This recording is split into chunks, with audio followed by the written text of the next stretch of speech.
여러분 안녕하십니까? 아침엔 매일경제 이상우입니다. 내일이면 계절의 여왕인 5월이 시작됩니다. 진짜 5월을 즐기려면요, 공기에 스며든 꽃과 나무의 향기까지 맡아야 하는 건데 우리는 지금 마스크를 써야 합니다. 내년 이맘때는요, 그 향기를 맡을 수 있으리라 기대해 보겠습니다. 자, 그럼 먼저 아침신문 일면 기사부터 전해드립니다. 먼저 매일경제입니다. 7월부터는 6억 원이 넘는 집, 대출 자체가 어려워진다. 이런 제목의 기사입니다. 어제 정부가 뭔가를 발표를 했습니다. 소득 대비 원리금 상환 비율 40%. 모든 개인에게 동일 적용. 지금은요, 집값 기준으로 9억 원 이상이었는데 이게 기준이 좀 더 강화되는 겁니다. 그리고요, 2023년부터는요, 소득과 관계없이 총 대출액이 1억 원이 넘으면 규제가 더 들어가게 됩니다. 최근에 여당에서 이런 대출 좀 완화하겠다는 얘기가 나오는데 정부는 일단 굉장히 옥죄는 방안을 발표했습니다. 다음은 한국일보 보겠습니다. 후보지 곳곳 투기 포착. 신규 택지 공급이 꼬였다. 이 기사는요, 지금 상황에 대해서 정부의 어떤 정책 방향이 꼬인 거 아니냐고 지적을 하고 있습니다. 좀 더 자세히 보겠습니다. 국토부, 최근 거래 과도한 투기 정황이 나타났다. 이거 심상치 않다라고 판단을 합니다. 그리고요, 수도권 2차 신규 택지 입지 발표, 원래는 어제 나왔어야 됩니다. 그런데 연기가 된 겁니다. 그렇다면 그동안 거론됐던 지역이 아닐 수가 있다는 겁니다. 일부 지역 토지 거래 반년새 8배가 급증했다. 처벌 법안 도입하고 하반기쯤에 신규 택지를 지정할 듯하다. 이렇게 됐습니다. 수도권을 제외한 다른 지역 신규 택지는 발표가 됐습니다. 이번엔 중앙일보 보겠습니다. 사진을 좀 봐주세요. 바이든 미국 대통령입니다. 어제 미국 의회에서 연설을 했죠. 그런데 그 뒤에 누가 서 있는지 좀 봐주세요. 여기 보면은 카멀라 해리스 미국 부통령이 있고요. 그 옆에는 낸시 펠로시 하원 의장이 있습니다. 미국의 권력 서열 미국 대통령 1, 부통령 2, 그다음이 하원 의장 3입니다. 뭐 지정생존자라는 표현도 쓰죠. 대통령 유고시에. 근데 뒤에 보면 다 여성이다. 그래서 미국 대통령 뒤에 사상 첫 여성 2인자, 3인자가 자리를 했다. 이렇게 사진으로 실려 있습니다. 오늘 많은 신문들이 이 사진을 다루고 있습니다. 마지막으로 경향신문 보겠습니다. 기사가 이쪽에 있습니다. 4명의 사진, 작은 얼굴 사진이 좀 실려 있네요. 새 검찰총장 후보 4명 추천됐습니다. 그런데요, 이성윤 서울중앙지검장은 빠졌습니다. 그동안 새 검찰총장과 관련해서 이성윤 들어가느냐 마느냐 이게 초미의 관심사였는데 결국에는 빠졌습니다. 여기 보시면 나머지 4명의 후보가 누구인지 이름이 좀 적혀 있습니다. 그리고요, 법무장관은 이 중에 1명을 선택해 대통령에게 제청을 하게 됩니다. 이런 절차가 남아 있습니다. 자, 지금까지 일면기사 짚어봤고요. 오늘도 뉴스의 행간을 깊숙하고 풍부하게 읽어주시기 위해 4분께서 자리하셨습니다. 한 분씩 소개해드리겠습니다. 먼저 화면 가장 맨 왼쪽에 김종혁 전 중앙일보 편집국장 자리하고 계십니다. 그리고 그 옆에는 김관호 계명대 교수 나와 계시고요. 3번째 자리는 최직련 변호사 오늘도 자리하고 계십니다. 그리고 마지막으로 주원규 삼육대 겸임교수 나와 계십니다. 안녕하세요. 반갑습니다.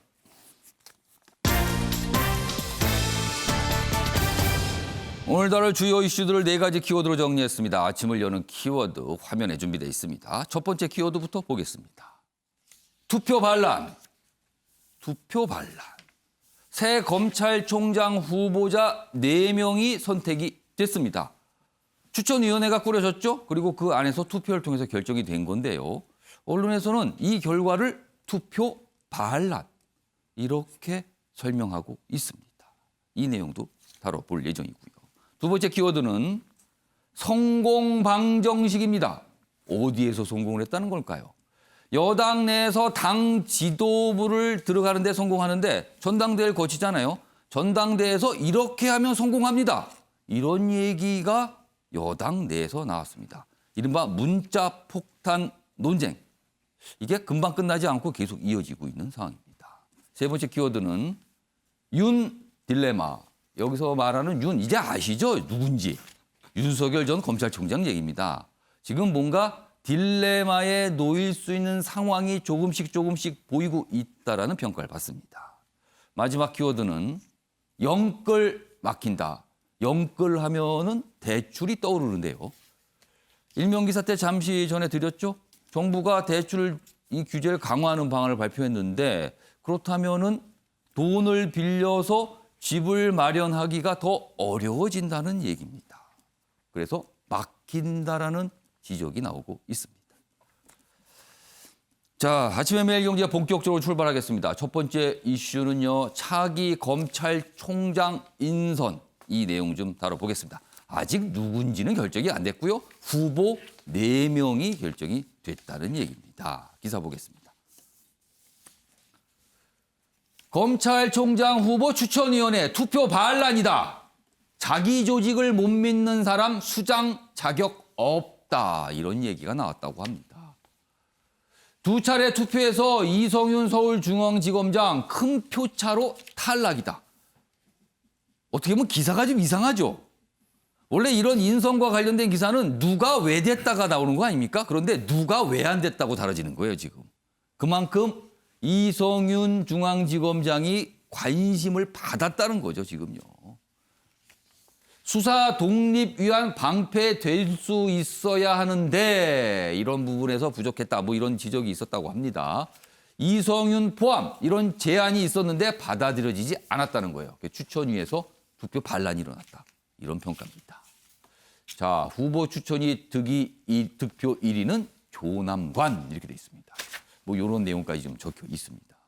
자, 그럼 이와 관련해서 어제요 발표가 있었는데요. 그 모습 영상으로 확인해 보겠습니다. 모든 분들이 다 만족하는 그런 그 회의 진행을 했고요.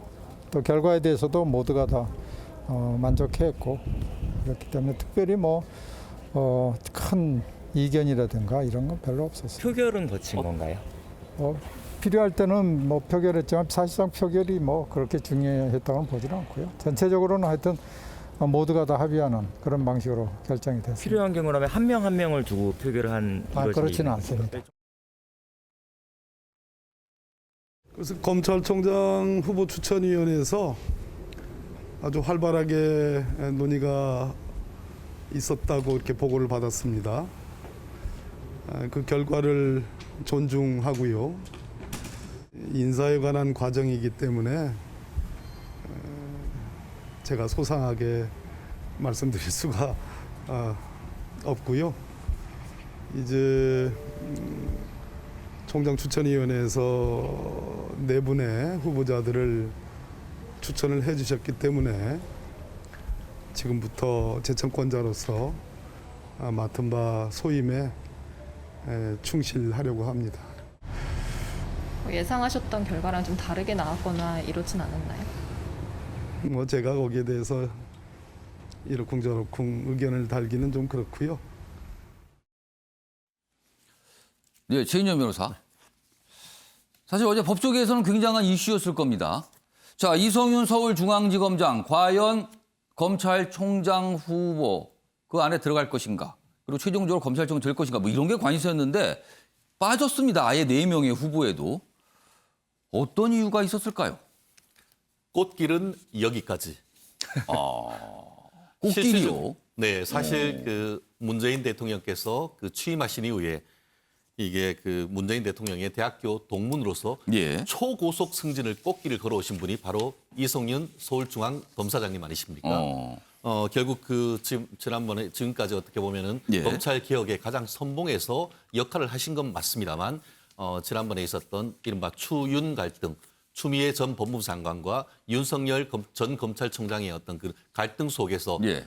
어떻게 보면 그 중립을 지키거나 어떤 범죄에 대한 어떤 수사 이런 것이라기보다는 지나치게 어떻게 보면 친정권적인 행보를 걸어왔다라는 그런 얘기가 있었던 것이고 예. 아마 그런 것이 지난번 그 4.7 서울 부산 재보궐선거에서도 어떻게 보면 득표와 민주당의 네거티브하게 좀 작용했다는 그런 것이 있었던 것 같습니다. 예. 결론적으로 얘기하면은 결국 청와대에서도 이성윤 검사장을 올리는 것에 대해서 예. 부담을 느낄 수밖에 없었다. 이런 부분이 가장 큰 것 같습니다. 만약 만약에 그 의지가 부담을 느꼈다는 걸 추천위원회도 감지하고 있었다 이렇게 보시는 그렇죠. 거예요? 그렇기 때문에 만약에 청와대에서 어떤 간접적인 시그널을 줬다고 하면은 어떤 그 어려움에도 불구하고 예. 사실 검찰위원 추천위원회 자체가 어떻게 보면은 청와대의 의중을 반영하는 분들이 더 많기 때문에 그럴 수 있습니다. 그럼에도 불구하고 이성윤 검사장을 꽃길은 여기까지라고 했다는 것은 예. 다가오는 이 만약에 이제 그 이성윤 검사장을 추천을 했을 경우에는 현재 전국에서 어떻게 보면은 플러스 되는 것보다는 마이너스 되는 것이 더 많다는 그것이 예. 가장 큰 역할이다라고 보고요. 예. 나아가 어제 같은 경우에는 그 검찰 추천위원회가 예. 인선하는 근거를 5가지를 들었습니다. 예. 첫 번째가 능력, 두 번째가 도덕성, 그리고 세 번째가 검찰 내의 신망, 예. 다섯 번째가 뭐냐면은 검찰 개혁이라는 의지였습니다. 예. 근데 좀 전에 박범계 그 법무장관 뭐라고 했습니까? 후보 추천 누가 하겠냐 했더니만 대통령의 국정 철학을 상관성을 얘기했었습니다. 그게 1등이라고 했습니다. 그런데 예. 추천위원회에서는 그것이 기준에서 가장 뒤에 있었던 것이죠. 한마디로 검찰의 정치적 중립성과 독립성을 강조하는 그 범위 그리고 예. 또 검경 수사권 조정 과정에 흐트러진 검찰을 다시 추스릴 수 있는 신망 있는 인물 이런 기준이 벌써 우선에 가다 보니까 예. 그 부분에서 상처를 입었던 이성윤 검사장은 후순위로 밀릴 수밖에 없었는데요. 사실 이성윤 예. 검사장 같은 경우에는 본인의 의지가 강했던 것 같습니다. 지금 뭐 예를 들어서 지금 그 수사를 예. 받고 있고 기소되려고 하니까 수사조정위원회까지 수정을 불러서 예. 이 부분을 최대한 미룬 다음에 자기는 검찰총장의 의지를 불태웠지만 결국 꽃길은 여기까지로 선이 그어졌다. 저는 그렇게 봅니다. 자, 김명욱 전 국장님. 사실 여기 기사의 내용의 설명 중 하나는 이성윤 중앙지검장도 포함하자 뭐 이런 제안이 있었다는 거예요. 그러나 받아들여지지 않았다. 이런 내용까지 나오거든요. 어떤 배경, 어떤 이유가 있었을까요? 이렇게 후보 4명을 추려지기까지요. 사실 이런 결과는 예. 그 추천위가 열리기 이전부터 이미 예고돼 있던 거라고 할 수가 있는데요. 예. 이유는 여기 이제 그 대한변협 이종엽 회장이 예. 추천위에 들어가면서 기자가 물어봤잖아요. 어떤 기준으로 후보 심사하실 예정인가요? 예. 이렇게 얘기를 했더니 이분이 뭐라고 그랬냐면 자기 조직을 믿지 못하는 사람은 조직의 수장이 될 수가 없다. 이건 뭐 누굴 얘기하는지 분명히 알지 않습니까? 이거는 자기 조직에 그 검찰이 수사하는 건 나 받을 수 없고 이거 예. 공수처로 넘겨달라고 요구했던 이성윤 서울중앙지검장에 대한 얘기잖아요. 예. 그리고 특정 정치 편향이 높은 분도 마찬가지로 어울리지 않는다고 생각을 한다. 이 두 가지 사실 전부 다가 대놓고 나는 이성윤 서울중앙지검장을 찍을 수 없다라고 얘기하는 거거든요. 예. 그런데 후보 인사위가 열리기 이전에 들어가면서 이미 이렇게 선언을 하고 간 거란 말이에요. 그러니까 이 얘기는 뭐냐면 만약에 이분이 뽑힌다면 나는 가만히 있지 않겠다. 이런 얘기거든요. 예. 그러면 후보 추천위가 한번 생각을 해보세요. 그 후보 추천위가 한쪽으로 밀고 가려는데 몇몇 사람이 그 사람 절대 안 됩니다. 라고 강력히 반발을 했을 경우 예. 그 파탄이 날 거 아니에요. 얼마나 큰 정치적 부담이 생기겠습니까? 예. 그러니까 그 회의에서는 제가 취재를 해보니까 이런 예. 추천위원회 같은 데서는 몇몇 사람이 결사적으로 반대할 경우에는 예. 누구를 추대할 수 없다고 그러더라고요. 그러니까 그런 어떤 저간의 사정이 있었다는 거죠. 지금 추천위원회에서 논의 과정을 통해서 아무튼 결론이 난 건데 네. 청와대의 의중이 반영이 됐다고 보세요? 글쎄, 청와대 저는 그렇게 보지 않습니다. 왜냐하면 청와대의 의중보다는 이미 예. 4.7 재보궐선거를 통해서 청와대 국민의 어떤 심판은 내려졌다고 생각을 예. 하고 이 후보 추천위원회에 참석하는 분들도 국민들의 뜻이 뭔지 예. 그리고 지금 이성윤 그 서울중앙지검장에 대해서 국민들이 어떻게 생각하고 있는지를 다 알고 계시거든요. 예. 그러니까 이분들이 무슨 청와대 거수기로 어떤 결정을 밀고 간다 그렇게는 생각하지 않습니다. 알겠습니다.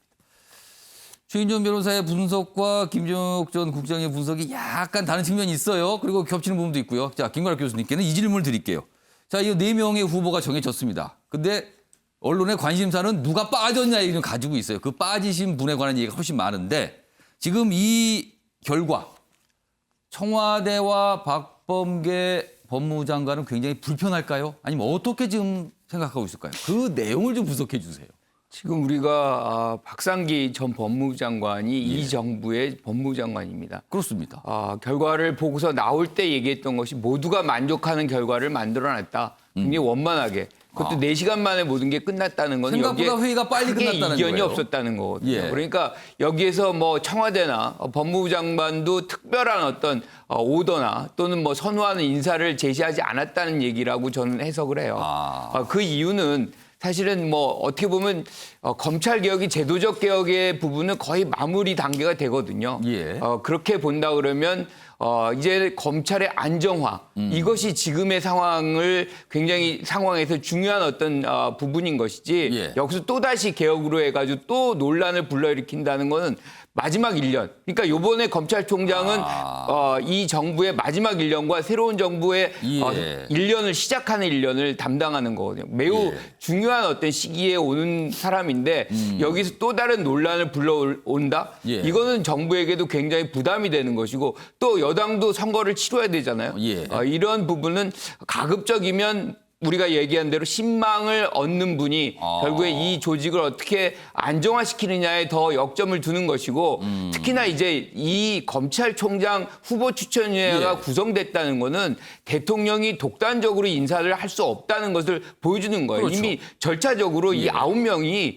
누구냐면 한국 법조계의 대표들이거든요. 예. 이분들이 3명 이상을 추천해가지고 4명을 지금 추천한 거잖아요. 그럼 그 안에서 대통령이 선택할 수 있는 권한만 갖고 있는 그렇습니다. 것이기 범위를 때문에 좁혀놨습니다. 지금요. 그렇죠. 그렇기 때문에 이제 이런 어떤 대통령의 의중이 사실상 아주 직접적으로 이렇게 적용되기가 쉽지 않은 그런 메커니즘이 돼버렸다. 예. 그래서 이제 저는 전반적으로 민심의 흐름과 대통령과 청와대와 법무부 장관이 그 흐름을 잘 읽고 원만하게 지금 처리하는 과정이다. 저는 이렇게 판단합니다. 검찰총장 인선인데 이게 재보궐선거 결과와 연결이 지어서 설명이 돼요. 사실은요, 지금. 자, 그러면은요. 다음 관심사는 이 4명 중에 누가 되느냐입니다. 그 기사를 하나 더 보겠습니다. 여기 보면 4명의 후보자의 각각의 특징을 좀 적어놨네요.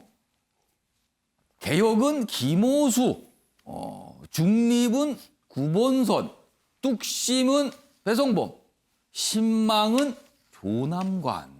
문 대통령이 선택할 마지막 칼은 통상 검찰을 칼에 비유되죠. 좀 더 보면요.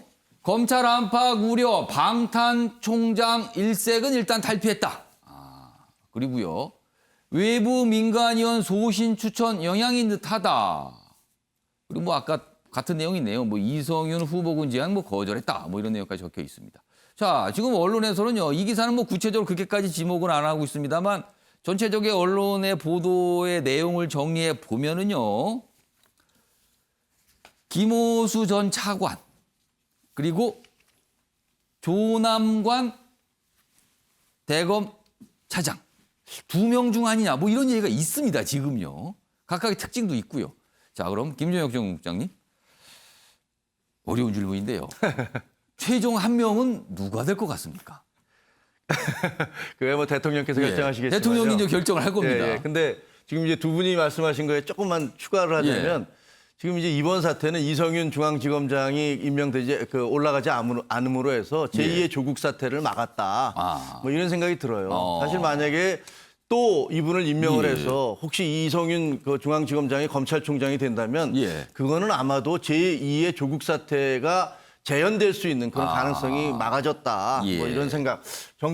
정권으로서는 그걸 부담을 감당할 수 없었을 것이다. 이런 생각이 들고요. 지금 이제 누가 될 것이냐인데 왜 그런 말씀 있지 않습니까? 왜 종교인들이 얘기하기에 왜 저에게 이 잔을 주십니까? 뭐 이런 얘기를 했듯이 저 네 분 모두 사실은 별로 이렇게 행복하지 않으실 것 같아요.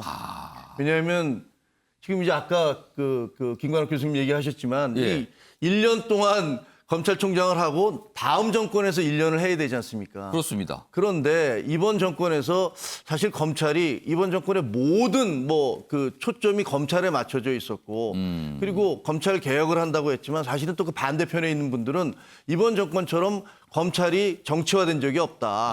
사법부가 정치화된 적이 없다. 이렇게 비판하고 있거든요.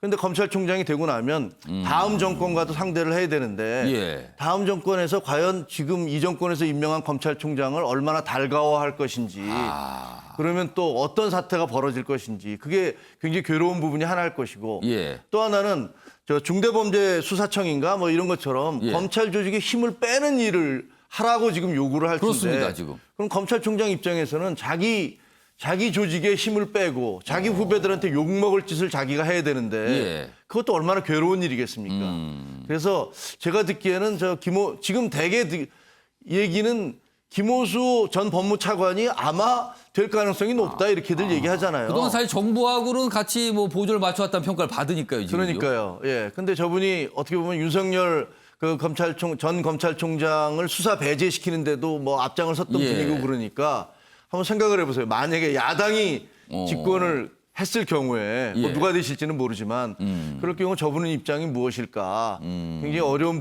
부분이어서 듣기에는 본인도 굉장히 힘들어하고 있다라는 얘기를 들었거든요. 예. 그러니까 아마 저 네 분 중에서 지금 조남관 그 검찰 대검 차장. 차장검사가 예. 그 투표에서 1등을 했다라고 얘기하고 예. 그러니까 뭐 저 중에서 누구를 선택을 하든지 대통령의 책임이시겠지만 네 분 다 모두 행복하지 않다. 뭐 그런 상황일 것 같습니다. 지금 이제 후보자 입장에서는 본인이 선택을 받을 경우 이게 행복한 자리가 결코 아니다. 굉장히 부담스럽다 이거고요. 임명권자 또는 여권의 입장에서 보면은 김호수 전 차관은 그동안 정부와 행보를 같이 해왔다. 뭐 추미애 전 장관하고 가깝다. 뭐 이런 평가를 받잖아요. 그러니까 뭔가 통할 수 있다라는 평가를 받는 게 분명합니다. 그리고 저쪽 끝에 있는 조남관 대검 차장의 경우는 그동안 정부와 가깝다는 평가를 받다가 최근 들어서 다른 목소리를 좀 많이 냈거든요. 그래서 혹시라도 검찰총장을 시켰을 경우 또 다른 윤석열 아니냐. 정치권에서 이런 목소리도 사실 있습니다, 지금요. 대통령의 고민도 깊을 수 있습니다. 아무튼 이런 기사 오늘 다뤄주고 있습니다. 자, 검찰총장 기사가 이렇게 다뤄지는 적이 사실 없었어요. 뭐. 근데 이렇게 좀 크게 나왔습니다, 오늘은.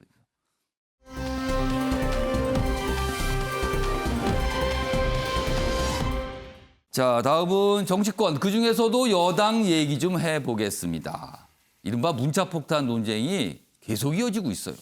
의원들이 서로 다른 입장, 주장, 견해들을 계속 내고 있는데 이게 약간 충돌하는 듯한 모습도 보이고 있거든요. 그 내용 좀 다뤄보겠습니다.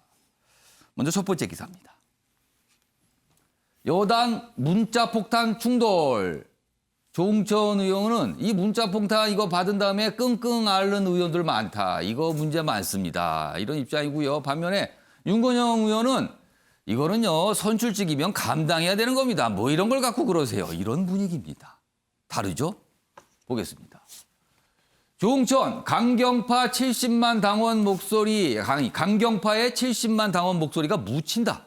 그러니까 소수가 뭔가를 막 주도하고 있다. 이런 뜻입니다. 그리고요 이런 얘기를 합니다.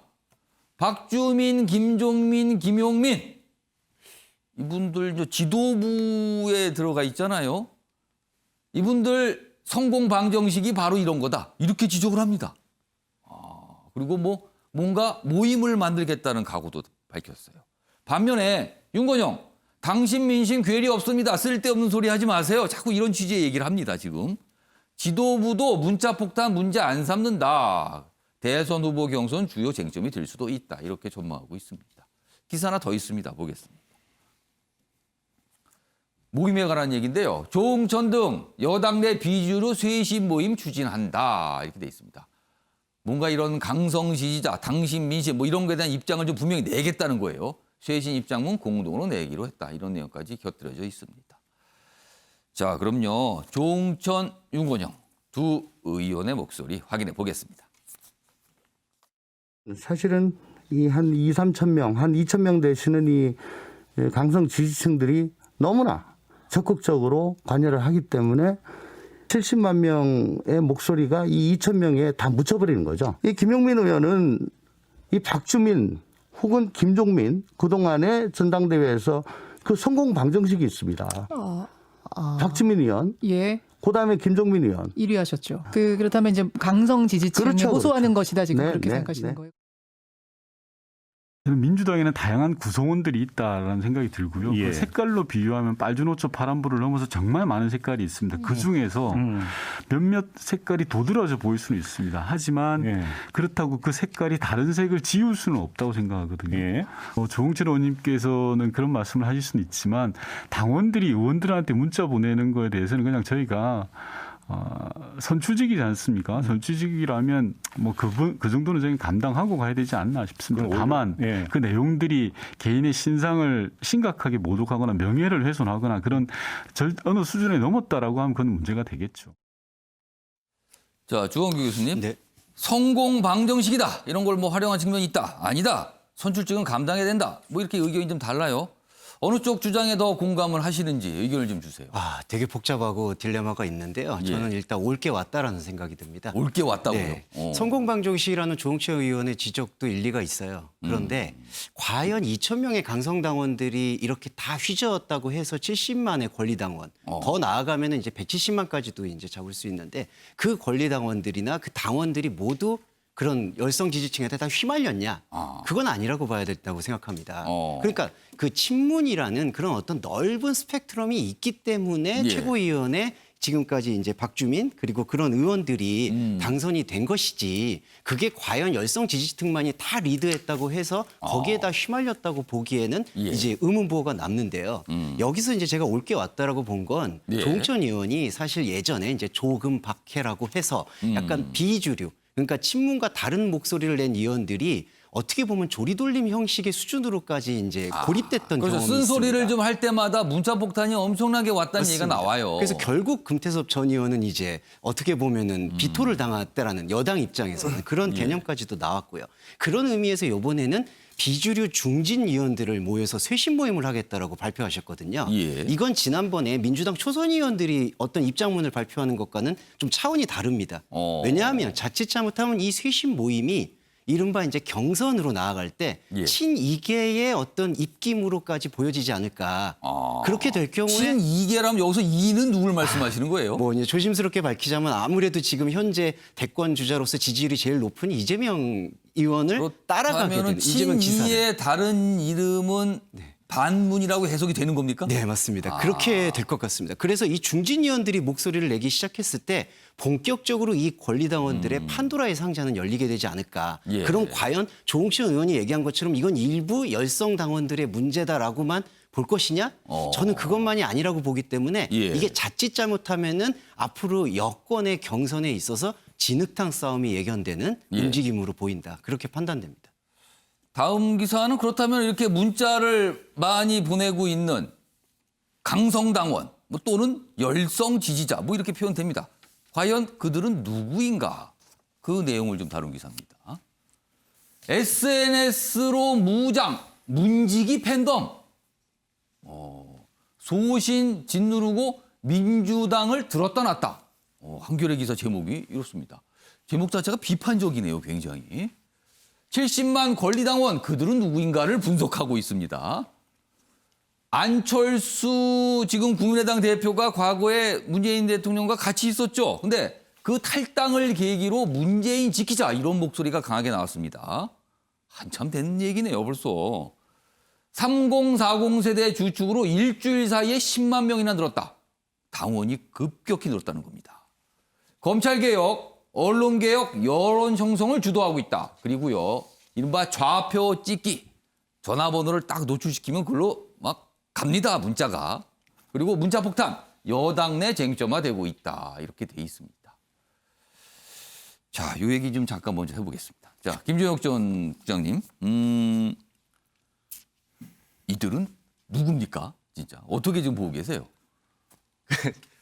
그 윤건영 의원이 선출직은 감당해야 된다라고 했는데 제가 보기엔 감당할 수가 없어요. 왜냐하면 그 금태섭 그 전 의원하고 인터뷰하면서 들었는데 예. 1시간에 2만 건까지 받아봤답니다. 근데 그게 논리적으로 가능한가라고 했더니 이 카톡 하잖아요. 예. 근데 이게 마치 기관포 울리듯이 그냥 계속 울리다가 1시간 정도 되면 핸드폰이 툭 꺼져버린대요. 왜냐하면 이제 그게 배터리가 다 돼버려서. 문자가 들어올 때 알림 설정을 했으면 계속 벨이 울리겠네요. 그래서 그렇게 그러니까 어떻게 보면은 이게 예. 감당할 정도가 아니라 이거는 거의 이제 폭력에 가까운 거고 그 개구리한테 돌 던지는 사람은 그냥 재미삼아 던질지 모르지만 하지만 그 맞는 개구리는 목숨이 왔다 갔다 하듯이 이것이 어떻게 보면 의원들한테는 어마어마한 두려움과 공포의 대상이 되고 있다라고 할 수 있고요. 그다음에 저분들이 지금 약 400만 명 정도 되는 이제 민주당 일반 당원들 중에서 예. 약 70만 명쯤 된다. 그 책임 당원이 그러니까 한 권리당원. 달에 예. 권리 당원이죠. 예. 그러니까 책임 당원은 이제 저쪽 반대편 쪽에 있는 국민의힘 같은 경우는 책임 당원이라고 그러고 민주당은 권리 당원이라고 그러는데 예. 이분들이 이제 1,000원씩인가 매월 그걸 내는 이상 내는 분들인데 그 중에서도 저 여론을 주도한 분은 한 2,000분 정도다라고 얘기를 하는데 그것도 추정치죠, 사실은. 네, 추정치인데 예. 그 얘기가 나온 게 누가 그러더래요. 그 걱정을 하니까 야, 나 이제 또 문자 폭탄 받게 생겼어. 그러니까 야, 2,000명만 전부 다 컷해봐. 그러면 그 다음에 안 나와. 그래서 이제 실제로 해봤더니 한 2,000명 정도를 그 딜리트라고 그러나요? 뭐야, 삭제를 해버렸더니 그 다음에 예. 안 온다는 거예요. 그래서 한 2,000명 정도가 주도하고 있구나 이렇게 생각이 드는데. 그런 식으로 간접적으로 추정을 하는 거군요. 지금. 그렇죠. 그러니까 예. 그 2,000명이라는 숫자는 민주당 의원들 사이에서는 암암리에 한 2,000명 정도가 이걸 주도하고 있다라는 얘기들을 예. 서로 나누고 있다고 해요. 아무튼 그래서 이렇게 소개로 이런 기사가 이제 종종 나왔어요 그동안. 근데 다시 한번 또 이렇게 소개가 되고 있습니다. 뭐 과거에 지금 한 5년도 더 지난 얘기죠. 그 당시에 급격히 당원이 늘면서 당에서 굉장히 중요한 세력이 됐다. 뭐 이런 평가입니다. 자, 이런 상황에서요. 지금 문자폭탄 논쟁이 이어지고 있는데요. 민주당 의원들 사이에서는요. 김대중 전 대통령 그리고 노무현 전 대통령 얘기를 꺼내면서 지금 이 사안을 다루고 있어요. 자, 어떤 얘기들을 했는지 그 모습도 영상으로 확인해 보겠습니다. 과거에 노무현 대통령이 어려운 시절에도 그렇게 말씀하신 적이 있거든요. 대통령 욕해가지고 주권자인 국민의 속이 풀린다면 얼마든지 하셔라. 그게 온당하다라는 취지의 말씀도 하신 적이 있습니다. 뭐 이렇게 문자 폭탄 말씀하셨는데 그 강성 지지자라고 표현될 수도 있지만 저는 적극적으로 의사를 표시하는 지지자들이라고 좀 생각하는데요. 예. 당연히 민주주의 사회에서는 그런 적극적인 의사 표시는 권장되어야 된다고 생각합니다. 특히나 국회의원 같은 경우에는 그런 그 국민의 목소리 그리고 당원의 목소리를 계속 청취해야죠. 또 한편으로는 예전에 김대중 대통령께서도 그 얘기하셨습니다. 하다못해 담벼락에 대고 욕이라도 하라고 했거든요. 표현의 자유 영역에 있는 범위 내에서는 저는 그렇게 뭐 제한을 하거나 할 게 아니라 오히려 권장하고 오히려 그 권장해야 의견들을 된다. 저희가 충분히 들어야 된다 생각하고 있습니다. 제가 찾아보니까 김대중 대통령께서 그 말씀 하셨습니다. 네. 그러니까 이게 잘못된 길로 가고 있는 정부에 대해서 어떤 식으로든 비판하고 목소리를 내라 이런 뜻이지. 자기 소속 의원들한테 문자 폭탄 보내고 위축시켜라 이런 뜻은 아니에요. 김대중 노무현 두 전직 대통령 사실 민주당 회의실에 가면은 두 전직 대통령 사진이 걸려 있거든요. 민주당이 어떻게 보면 정신적인 뿌리라고 볼 수 있는 인물들인데요. 그 인물들 얘기를 하면서 문자폭탄 관련된 얘기를 합니다. 지금요. 김구락 교수님. 네. 두 전직 대통령까지 소환을 했어요. 이 상황 어떻게 보세요? 그러니까 그만큼 이제 김대중 전 대통령이나 노무현 전 대통령이 민주당의 정신적 기둥이다. 그래서 본인들이 원하는 말을 이제 어떻게 보면 빌려 써서 정당화를 할 때. 그렇죠. 자신들의 의사가 뭐 맞다 이 얘기를 이제 표현하고 싶은 것 같은데 저는 기본적으로 정치적 어떤 의사 표현이라는 것은 필요하다고 봅니다. 그리고 이제 김대중 전 대통령의 시기는 더더욱 정치적 의사 표현이 어려웠던 시기예요. 맞아, 어목한 시기였죠. 그렇죠. 그러다 보니까 이제 그런 것들을 더 촉구하는 그런 어떤 언급이었을 가능성이 굉장히 높다라고 생각을 하는데 예. 어떤 형태로든 지금 이렇게 진성당원, 권리당원 이제 만들어졌잖아요. 70만 명. 예. 이게 사실은 이유가 있습니다. 그러니까 노무현 전 대통령이 서거를 하시고 그런 어떤 비극적 장면에서 굉장히 아픔을 겪었던 분들이 예. 사실은 또다시 이런 일이 재현되지 말자. 그런 차원에서 문재인 현 정부를 이제 지원하는 그런 그룹으로 형성이 된 이른바 것이거든요. 문재인 지키기. 그렇죠. 그겁니까? 그런 어떤 역사적 배경이 있습니다. 그러다 보니까 이제 좀 극단적인 어떤 예. 상황 또는 극단적인 행동도 이제 하고 있는데 사실은 저는 뭐 두 가지 명암이 다 있다고 봐요. 정당 정치에 분명히 이런 어떤 동력이 있어야 됩니다. 예. 어떤 형태로든 적극적으로 참여해서 방향성을 제시하고 자기 의견을 개진할 수 있는 사람들이 있어야만 하죠. 하지만 뭐 그 방법이 어느 정도여야 되느냐. 예. 저는 합리적 수준이 중요하다 생각합니다. 아까 뭐 우리 말씀하셨지만 편집국장님께서 예. 이게 뭐 전화가 배터리가 끊어질 정도까지 된다 그러면 이거는 좀 그럼 지금 상황은 그 합리적 수준을 넘어섰다고 보세요? 그러니까 어느 정도 넘어서는 과정인 것 같아요. 그래서 그렇게 되면은 사실 의사표현 자체가 왜곡이 됩니다. 그러니까 그분들이 전달하고 싶은 내용이 있을 거란 말이에요. 예. 그런데 이제 그런 현상이 그걸 덮어버리는 효과를 발현할 수 있기 때문에 예. 저는 조금 더 자제를 하는 것이 필요하다고 생각하고 그것이 사실 민주당에게도 기여가 되고 저는 민주당의 어떤 다양성 차원에서 특히나 이제 정당 민주주의 차원에서 여러 목소리가 나오는 것이 굉장히 맞다고 보고 예. 이런 부분에서 아까 얘기 나온 뭐 주 교수님 말씀하셨던 부분 중에 한 가지 짚고 넘어가야 될 것이 친문과 예컨대 이재명 지사의 어떤 예. 분열 또는 뭐 이 예. 서로의 어떤 갈등 뭐 이런 것들이 형성될 수 있다.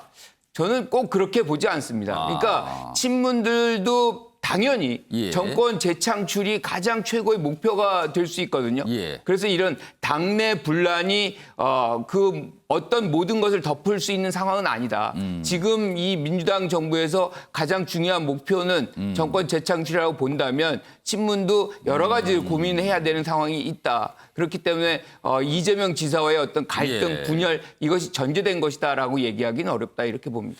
최인정 변호사, 이 문자폭탄 논쟁이 시작이 된 거는요. 그에 앞서서 이른바 민주당 내에서 당심과 민심 논쟁이 있었어요.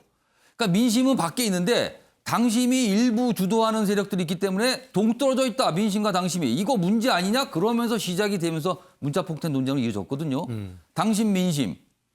물론 최인정 변호사가 소속된 정당은 아니에요. 그러나 밖에서 지켜보셨을 때는 어떻게 보이십니까? 결국 이게 당권 예. 경쟁 속에서는 일어날 수밖에 없는 그 얘기인데요. 저도 지난주에 그 얘기했듯이 국민의힘 당에서 지금 전당대회를 하는 예. 과정에서 박근혜 전 대통령에 대한 어떤 예. 탄핵 내지는 어떤 복권 이 문제도 계속 얘기되면서 민심으로 또 유리된다고 했듯이 그러니까 국민의힘도 약간 비슷한 지금 경험을 하는 거 아닙니까 지금? 결국 이것이 예. 이제 국민을 전체를 상대로 하는 투표가 아니고 당원들의 어떤 표심을 묻는 전당대회 이 부분이다 보니까 결국은 어떤 그 국민들의 일반적인 여론보다는 예. 적극 지지층의 의견이 지나치게 과대평가되는 그런 부분이 있는데요.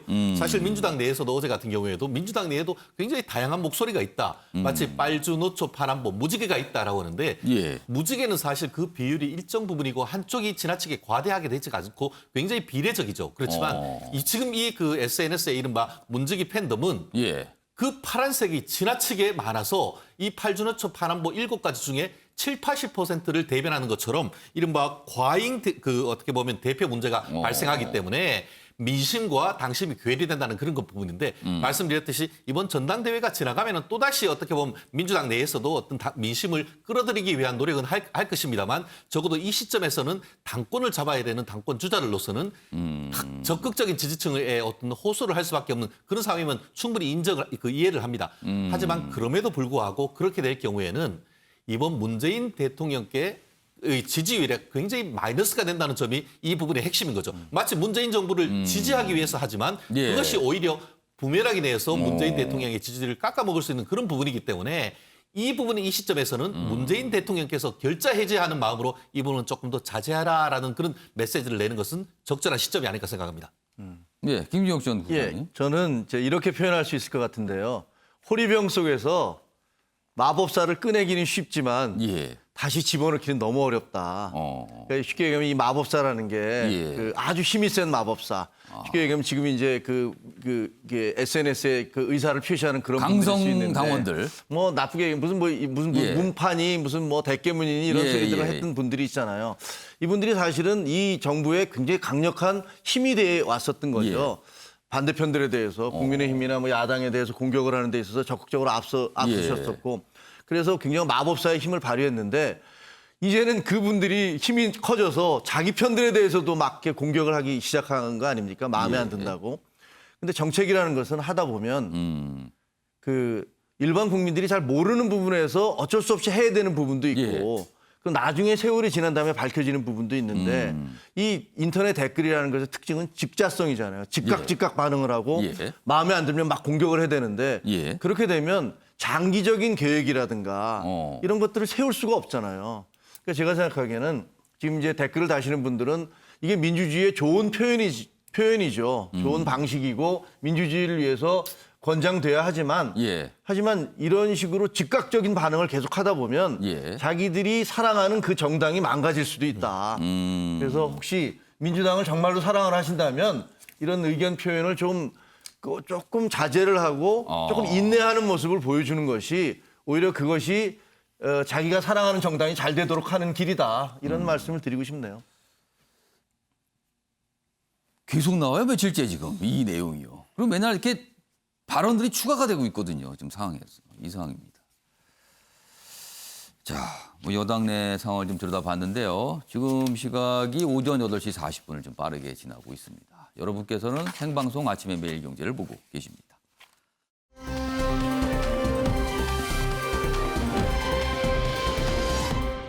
다음은 대선 주자들 얘기 좀 해보겠습니다.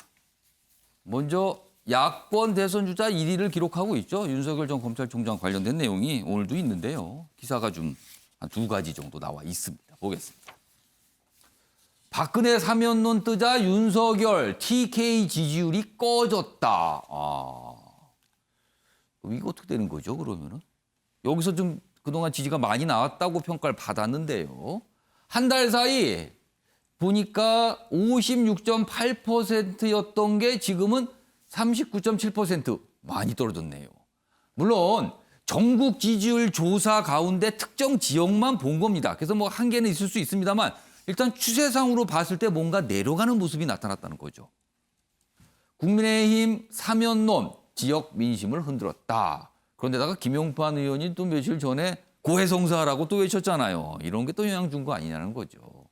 아무튼 상황이 좀 이렇습니다. 기사 하나 더 보겠습니다. 국민의힘 흔드는 탄핵 그림자, 야권 재편의 변수가 되나. 여기서 말하는 야권 재편은 그거죠. 윤석열 전 총장이 국민의힘과 손을 잡을 것인가. 안철수 국민의당 대표가 국민의힘과 어떻게 같이 갈 것인가. 뭐 이건데 탄핵과 사면 얘기를 하게 되면 이게 매끄럽게 되겠냐는 거죠, 지금요. 그 얘기입니다, 지금. 이 얘기 좀 다뤄보도록 하겠습니다. 먼저 이 얘기는 주원규 교수님하고 김종혁 전 국장님 두 분께 좀 질문 잠깐 드릴게요. 그리고 다른 분들 지금 벌써 손을 들고 계세요. 의견 표명 하시겠다고. 알겠습니다. 한 명씩 들어보겠습니다. 먼저 주원규 교수님. 사실은 윤석열 전 총장 입장에서요. 사면, 대선에 나선다고 밝혔을 경우에 사면 질문을 안 받을 수가 없습니다. 그렇다면은 자칫 이게 민감한 게 사면에 동의한다고 얘기를 했을 경우는 본인이 검찰 시절에 했던 일과는 완전 배치되는 상황이 돼요. 그렇다고 사면에 반대한다고 얘기했을 경우 지금 지지율 보셨는데 굉장히 정치적으로 어려울 수도 있습니다. 그래서 딜레마라는 평가를 받습니다. 이거 어떻게 봐야 될까요? 확실히 딜레마고요. 이제 윤석열 총장에 대한 검증의 첫 번째 계단이 이제 임박했다고 생각합니다. 사면을 얘기하게 될 때 솔직히 이제 제1야당이 국민의힘이 받쳐주지 않으면 윤석열 전 총장이 과연 대권 무대에 올라올 수 있을까? 그럴 수가 없다고 보거든요. 그런 면에서 사면은 어떻게든지 윤석열 전 총장이 내야 되는 목소리인데 그런 목소리 앞에서 만약에 사면을 지지하게 된다 그러면은 지금까지 윤석열 전 총장을 지지했던 이른바 중도층이 갖고 있는 그 공정성에 대한 생각은 무너질 수밖에 없거든요. 왜냐하면 박근혜 전 대통령에 대한 칼잡이를 이제 이른바 칼잡이 노릇을 하셨으니까. 근데 그걸 자기가 원죄라고 얘기하게 되면 그게 사면 지지의 메시지와 동일하게 되거든요.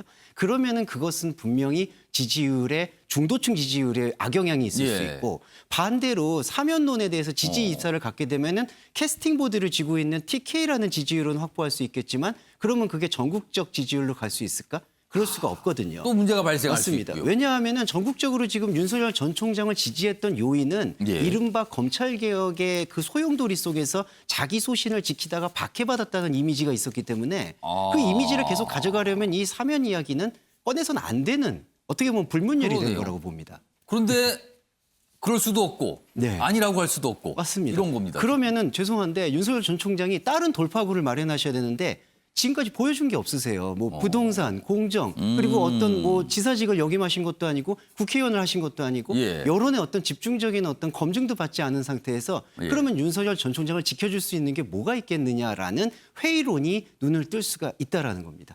그래서 가장 정치적인 묘수는 예.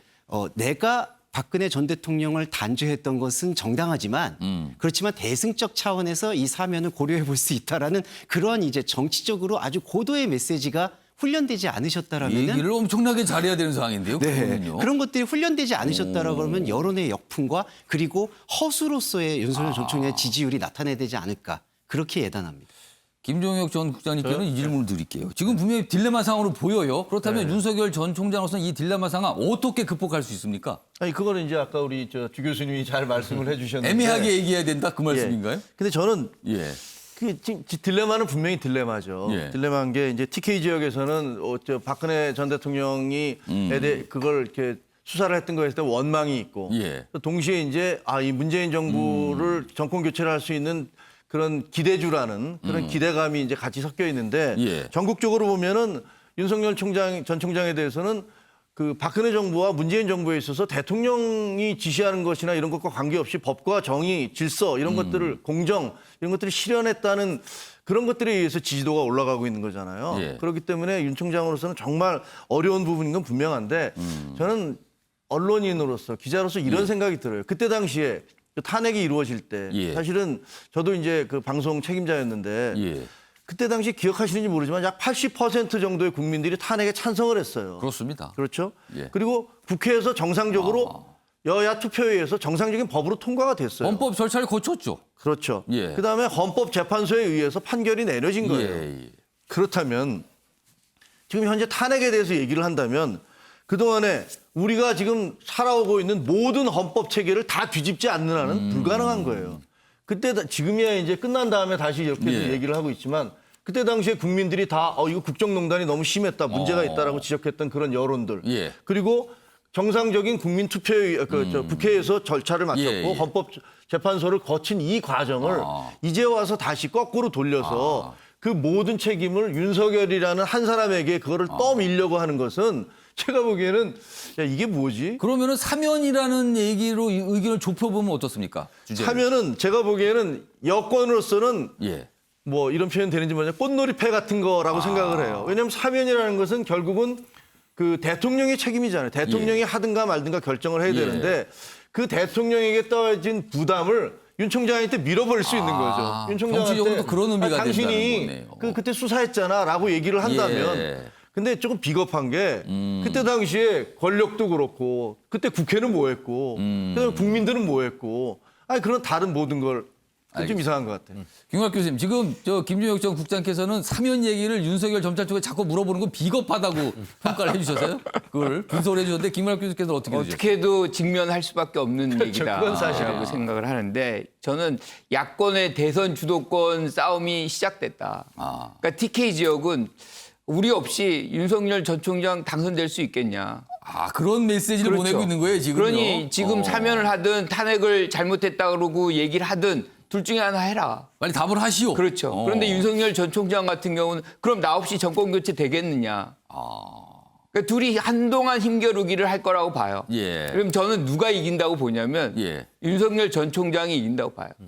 그래요? 그렇게 TK 지역은 전망하십니까? 어떻게 하든 우선순위를 정권 교체로 둘 수밖에 없는 것이죠. 그런데 만약에 윤석열 전 총장이 여기서 자기 부정을 한다. 예. 사면을 요청한다거나 탄핵이 잘못됐다 그러면 지금 50% 이상이 사면론에 반대를 하고 있거든요. 거기에 상당수가 20대, 30대 지금 지지하고 있는 사람들이에요. 다 이탈이 된다 그러면 사실 희망이 별로 없죠. 자, 주인영 변호사. 네. 그렇습니다. 저는 그 박근혜 사면론이 뜨자 TK 지지율이 꺼졌다 이거에 동의할 수가 없습니다. 지지율이 꺼진 것은 이슈가 없기 때문에 꺼졌죠. 너무 조용하다. 마치 지난번에 그 이른바 추윤 갈등 속에서 추미애 전 장관이 사퇴를 하니까 그 무렵에 그 윤 장관의 지지율이 툭 떨어졌습니다. 예. 그거와 마찬가지죠. 지금 그 윤석열 총장에 대해서 무슨 이슈가 있습니까? 누구 만났는지 그 정도밖에 없는 겁니다. 예. 그렇기 때문에 어떤 정치적으로 어떤 깃발을 올리면 그때는 TK 지역에서도 다시금 어떤 지지율이 올라갈 그럼 가능성이 이거 있고. 지지율을 이렇게 분석하면 안 된다는 말씀이시네요, 그렇죠. 지금요. 그렇기 때문에 오. 지금 이것은 섣부르다. 다만 저는 개인적으로 결자 해지 프레임으로 갈 수가 있다고 봅니다. 예. 뭐냐면은 만약에 정치에 진짜 그 깃발을 올린다고 하면은 두 가지를 얘기할 수가 있겠죠. 내가 대통령이 된다 하더라도 현 정부에 대해서 정치 보복하지 않겠다. 대신에 예. 내가 하는 동안 당선이 되는 동안 문재인 대통령에게 박근혜 대통령 사면을 하겠다. 이 투트랙으로 가면은 충분히 이 부분도 극복할 수 있다고 봅니다. 그 구체적인 해법을 지금 제시해 주셨어요. 아마 윤석열 전 검찰총장 그리고 이제 윤석열 전 차장을 좀 도우신 분이 있다면 아마 고민을 분명히 하고 있을 것 같습니다. 지금요. 자, 다음은요. 윤 전 총장에 대해서 여당 대선 주자들이 어떤 자질 이런 것에 대한 평가 발언을 좀 했거든요. 먼저 그 모습부터 확인해 보겠습니다. 제가 아는 게 없어서 우리 윤석열 전 총장님에 대해서 평가할 수가 없습니다. 뭘 알아야 평가를 할 텐데 제가 아는 거라고는 그분이 나름의 뚜렷한 원칙을 가지고 이 국가의 뭐 입법, 사법, 행정 온갖 영역의 일 중에서 형사, 사법 그 중에서도 과거의 행위에 대해서 처벌하는 일을 참 원칙에 따라 잘 하셨다. 우리 국민들께서 높이 평가하신다고 생각합니다. 국민이 필요로 하는 훌륭한 도구로 이렇게 학습을 하시고 국민이 선택할 수 있는 훌륭한 도구가 되면 좋겠고요. 그분은 검사밖에 해본 게 없으시잖아요. 이제 좋은 검사였다고 그러지 않습니까? 예. 자기 임기도 다 안 마치고 중간에 사임을 해서 정치로 직행한다? 그걸 곰곰이 생각해 보면 국민들께서 계속 박수를 치실까? 지지도가 만들어진 게 아니고 반사이익 측면이 크다고 저는 봐요. 주홍규 교수님. 네. 여당 내 두 대선 주자 공통점은요. 윤석열 전 총장에 대해 한 얘기의 공통점은 검사밖에 한 게 없지 않냐. 다른 거 뭐 그것까지 얘기 안 했지만 다른 거 할 줄 아세요? 이걸 지금 물어봤거든요. 자, 주홍규 교수님께서 보시기에 윤석열 전 총장의 국정 능력 어떻게 평가하십니까?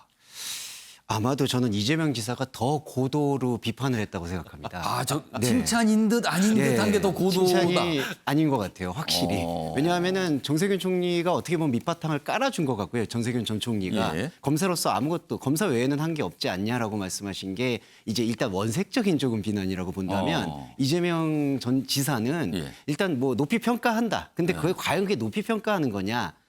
그분도 똑같은 얘기를 하고 있다고 생각해요. 예. 검사로서의 소신 지킨 거 외에는 당신이 한 게 없지 않느냐라는 것을 돌려서 말씀하신 게 아주 세련되게 높이 평가한다고 얘기하신 것 같습니다. 돌려서 쳤는데 결국에는 네. 안 좋다는 얘기다 그거죠. 근데 그게. 왜 이 메시지를 하시냐 하면은 이재명 예. 지사와 윤석열 지사의 사실 지지율이 어떻게 보면은 겹치는 부분이 있거든요. 그게 이른바 이제 어떤 아까 우리가 얘기했던 친문 쪽도 아니고 그렇다고 완전 야당 쪽도 아닌 중도층의 표심이 예. 윤석열 지지자 그리고 저 이재명 지지자로 지금 양분되고 있는 양상이다. 예. 그렇기 때문에 이재명 지사도 지금 박스권에 갇혀 있는 모양새로 보입니다. 지지율이. 그런 면에서 좀 고도로 계산된 비판을 지금 하고 있는 게 아닌가. 둘 다 그럼에도 불구하고 공통점은 윤석열 전 총장은 국정 능력에 대해서 검증된 바가 없다. 그게 확신인 것 같습니다. 아무튼 이렇게 얘기들을 하고 있어요. 야권의 대선 주자에 대해서 여당 내 대선 주자들이 알고 보면은 당신은 검사 말고 다른 거 하신 거 없잖아요. 이걸 자꾸 얘기하고 있습니다. 지금요. 자, 다음 기사는 정세균 전 총리에 관한 내용입니다. 보겠습니다. 방역 놓고 맞붙은 정세균과 이재명. 정세균 측 권투는 끝까지 가봐야 합니다. 뭐 이런 영상을 만들었다고 해요. 자, 그럼요. 이거는 영상을 봐야 이거는 알 수 있습니다. 우선 먼저 정세균, 이재명 두 대선 주자가 서로를 향해서 한 말이 있고요. 그리고 이 기사가 다루는 영상까지 확인해 보겠습니다. 원래 그분이 중대본에 참석을 해야 되는데 네. 중대본에 참석을 하면 정부가 어떤 노력을 하고 있고 백신 상황이 어떤지 접종 계획은 뭔지 다 알게 됩니다. 네. 그 내용을 잘 알게 되면 그런 말씀을 하기 어려울 텐데 예. 그분이 그 중대본 회의에 잘 안 나오셨던 것 같아요. 뭐 그분이 뭐 저를 공격하려고 그랬겠습니까? 그러니까 행정이라고 하는 것은 정말로 한정된 시간에 엄청나게 많은 일들을 해야 되기 때문에 시간을 정말로 잘 써야 됩니다. 경기도지사의 1시간은 1380만 시간의 가치가 있다. 의견이야 다를 수 있는 것이고 저로서는 좀 더 효율적이고 좀 더 급한 곳에 그 시간을 썼다. 이렇게 이해해 주시면 좋겠습니다. 자, 이 영상이요. 유튜브 채널 정세균 TV에 있는 영상입니다. 근데 이런 내용이 나와요. 미국이 이제 모더나를 지금 제때 풀 것 같지 않은 분위기잖아요. 미국이 금수 조치를 취한다면 그걸 가로채는 거나 마찬가지 아닙니까? 미국이 예. 예, 이게 가능하겠습니까? 이건 깡패들이나 하는 일. 지금 대선 주자들 지지도 조사하면은 지지도가 그렇게 크게 높게 나오지는 않는 부분이 있습니다. 그거 어떻게 생각하세요? 지지도는 꼭 필요할 때 있어야 되거든요. 그럼요. 그래서 꼭 필요할 때 없으라는 보장이 없잖아요.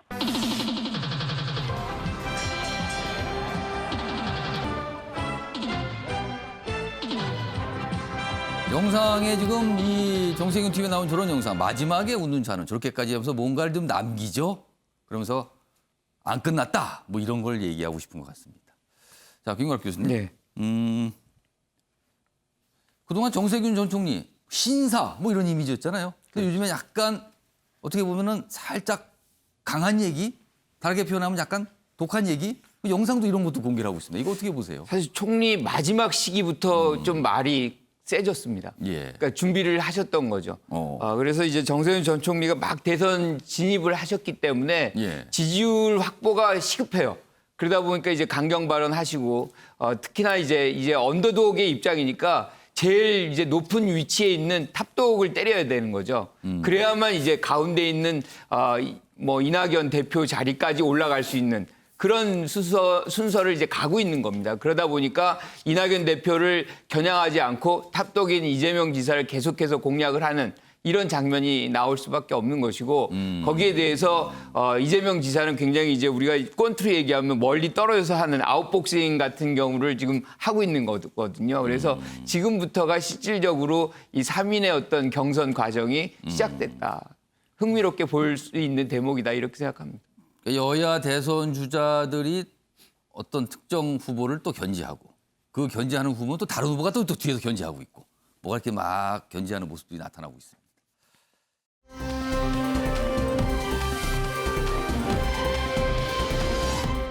자, 다음은요. 내 삶에 영향을 주는 경제 이야기, 경제 브리핑 순서로 가보겠습니다.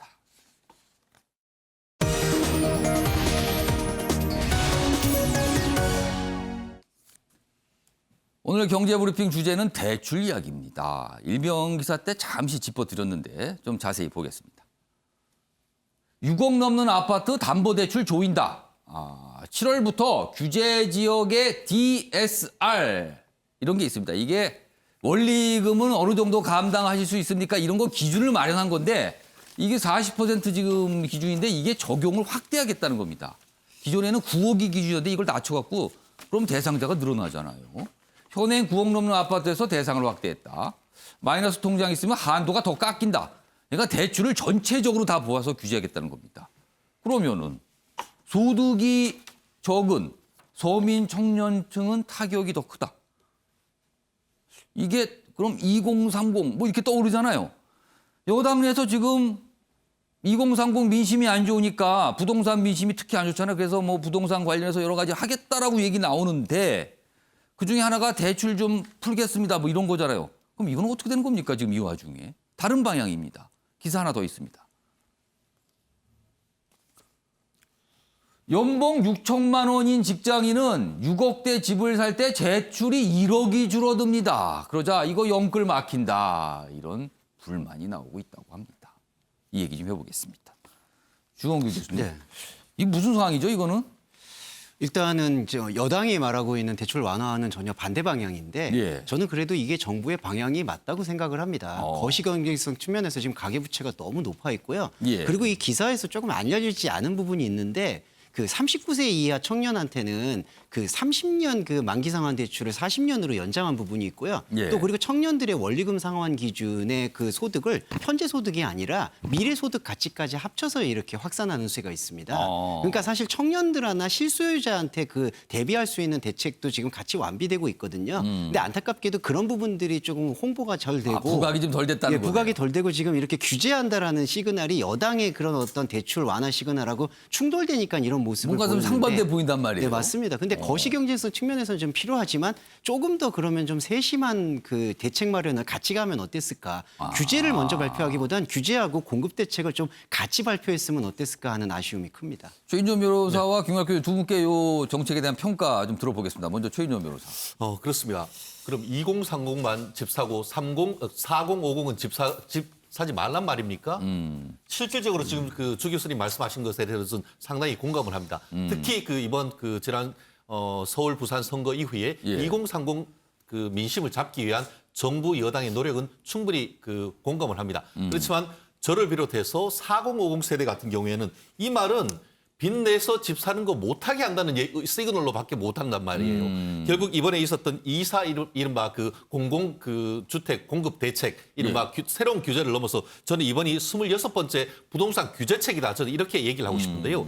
말씀드린 것처럼 DTI나 LTV 이런 것을 통해서 쪼아서 수요를 그렇게 그 집을 사지 못하려고 해놓고 이번 같은 경우에 말씀하신 것처럼 4050 세대 같은 경우에 빚내서 집 사는 게 더 어려워진 이런 부분이라서 2030에 대한 어떤 세대는 되지만 4050에 대한 어떤 인센티브, 집을 살 수 있는 제도로서의 어떤 것은 마련해줘야 하는 보완책이 필요한 것이 아닐까 생각합니다. 저는 금융기관의 건전성 매우 중요하죠. 그런데 서민들이 이러면은 집 사기 굉장히 어렵습니다. 그러니까 다시 얘기하면 이런 정책은 현금 있는 사람들만 집 사라는 얘기나 마찬가지가 될 수밖에 없어요. 그래서 저는 이 부분을 실소유자 중심으로 전환시켜야 된다. 그렇지 않으면 사실상 현금 있는 사람들이 계속 더 많은 집들을 살 수 있는 오로지 그분들만 이제 조건을 갖추게 되는 것이거든요. 그러니까 이런 것들은 우리가 좀 맞춤형으로 지금 접근을 해야지 실질적으로 이렇게 일괄적으로 처리를 하다 보면 거기에 선의 피해자들이 굉장히 많이 발생할 수 있다는 것. 그걸 유념을 해야 될 것 같다는 생각입니다. 그러니까 가계부채가 너무 많이 늘어서 이거 큰 부담, 나중에 큰일 날 수 있습니다. 이런 시각과 아니 그렇다고 이렇게 막아놓으면 집은 어떻게 사란 말입니까? 이런 시각이 공존하고 있는 상황이죠. 아무튼 이거 여당에서 어떤 반응이 있을 것 같기도 합니다. 오늘요.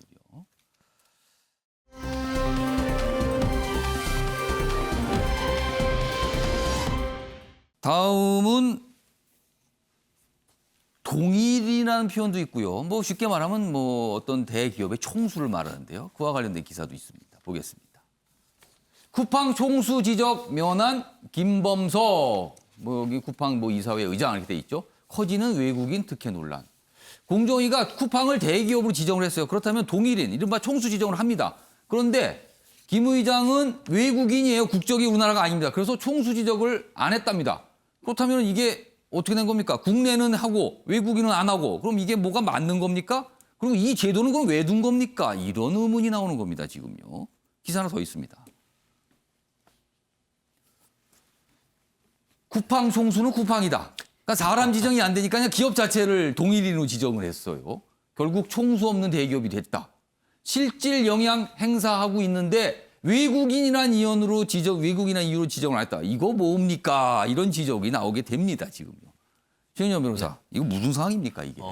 결국 재벌 반열은 올랐지만 재벌 규제는 받지 못하는 이런 일이 벌어진 것 같은데요. 동일인 지정, 총수 지정이 되면은 그 가족까지 다 어떤 그렇죠. 규제를 받게 되죠. 총수가 된다고 하면은 결국 그 친족, 가족 같은 경우에는 6천, 외가집 같은 경우에는 4천까지도 다 공시를 해야 되고 또 사익 편취와 관련되는 규제도 받는데 이게 그 쿠팡 INC라는 게 미국에 세워 있다 보니까 비록 주식회사 쿠팡은 한국에 있지만 이거를 규제를 해서 미국 회사까지는 규제하기 어렵다. 이런 문제가 있어서 지금 이런 그 한계에 있어서 공정거래위원회가 이 동일인 지정이라는 규정을 어떤 제도 개선 제도책을 지금 만들고 있다는 것도 바로 그런 문제인 것 같습니다. 아무튼 이게 좀 뭔가 좀 새로운 상황이 벌어지니까 뭔가 기존 제도가 따라가지를 못하는 것 같아요. 마지막 기사가 될 것 같은데요. 백신 노쇼 얘기가 있어요. 이건 잠깐 소개만 해드리겠습니다. 백신 예비 명단 등록했더니 오늘 딱 한 명 비네요. 맞으러 오세요. 이렇게 오라고 그럽니다. 그러니까 예약을 했는데 안 나타나시는 분도 있어서 약이 남고 접종 이 백신 남잖아요. 그거를 맞을 수 있게 하는 건데 갑자기 오라 그런답니다. 예비 등록을 할 경우에. 그런데 뭐 많이는 안 나오지만 뭐 이런 경우도 있다고 합니다. 자, 아침의 매일 경제 오늘은 여기서 마무리하겠습니다. 시청해 주신 여러분 고맙습니다.